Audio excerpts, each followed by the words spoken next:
अगर आप उन लोगों में से हैं जो सोचते हैं कि सच्चाई और ईमानदारी का कोई मोल नहीं बचा, तो यह कहानी आपकी सोच बदल देगी। यह सिर्फ एक लड़के की नहीं, बल्कि जिंदगी का एक अनमोल सबक है। और अगर आप हमारे चैनल पर नए हैं, तो चैनल को जरूर सब्सक्राइब करें। कहानी शुरू होती है एक छोटे से गांव रामपुर से। इसी गांव में रहता था एक सीधा सादा लड़का आरव। घर में उसकी बूढ़ी माँ सावित्री और छोटी बहन अनु रहती थीं। पिता धीरेन्द्र का साया बचपन में ही उठ गया था और तभी से घर की सारी जिम्मेदारी आरव के कंधों पर आ गई थी। आरव सुबह खेतों में मेहनत करता, फिर दोपहर को गांव में छोटे मोटे काम करके कुछ पैसे कमाता। उन्हीं पैसों से वह माँ की दवाई, बहन की कॉपियां और घर का राशन लाता।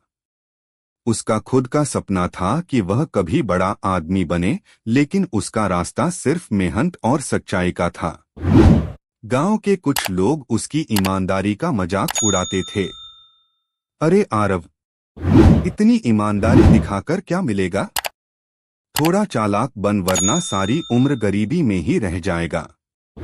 लेकिन आरव बस मुस्कुरा देता और कहता, मेहनत और सच्चाई भले देर से रंग लाए, पर जब लाती है तो जिंदगी बदल देती है। एक दिन की बात है। आरव शाम को खेत से लौट रहा था।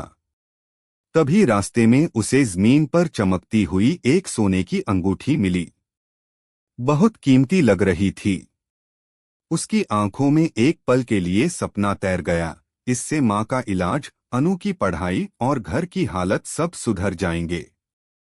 पर अगले ही पल उसकी अंतरात्मा ने कहा, यह तेरी मेहनत की कमाई नहीं है। अगर तूने आज सच्चाई छोड़ी तो जिंदगी भर पछताएगा। आरव ने बिना देर किए वो अंगूठी गांव के मंदिर में जाकर रख दी और पुजारी हरिप्रसाद जी से कहा, अगर कोई ढूंढने आए तो बता देना। अगले दिन गांव में एक बड़ी सफेद गाड़ी आई। उसमें से उतरे एक सभ्य आदमी सेठ वीरेंद्र और उनकी बेटी नैना। उन्होंने गांव के लोगों को बताया कि पूजा के समय नैना की कीमती अंगूठी गिर गई थी। जब आरव को यह बात पता चली तो वह चुपचाप मंदिर गया और अंगूठी उन्हें लौटा दी। सेठ जी चकित रह गए। बेटा, अगर तुम चाहते तो इसे रख सकते थे। इतनी ईमानदारी आजकल बहुत कम देखने को मिलती है। आरव मुस्कुराया और बोला, मेरे पास कुछ नहीं है, लेकिन मेरा ज़मीर साफ है। सेठ जी बहुत प्रभावित हुए। उन्होंने आरव को शहर चलने का न्योता दिया और एक अच्छी नौकरी भी दी।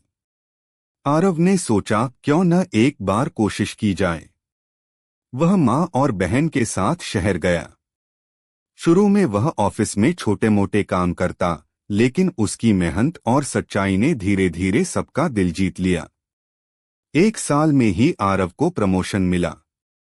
2 साल बाद वह ऑफिस का मैनेजर बन गया और 5 साल के भीतर सेठ जी ने उसे अपनी कंपनी का एक बड़ा हिस्सा सौंप दिया। लेकिन आरव ने अपने गांव को नहीं भुलाया। वह हर महीने गांव आता, स्कूल में बच्चों को किताबें बांटता, अस्पताल में दवाइयां देता और गरीबों के लिए कपड़े लेकर आता। उसने गांव में एक नई पाठशाला बनवाई और गौशाला भी शुरू करवाई। अब वही लोग जो कभी उसे सीधा सादा कहकर चिढ़ाते थे, आज उसके पास आकर सलाह लेते। एक दिन गांव की चौपाल में एक बूढ़े किशन बाबा ने कहा, आरव, तू तो बहुत नसीब वाला निकला। आरव मुस्कुराया और बोला, नसीब सबके पास होता है, लेकिन बहुत कम लोग उसे मेहनत और सच्चाई से खोलते हैं।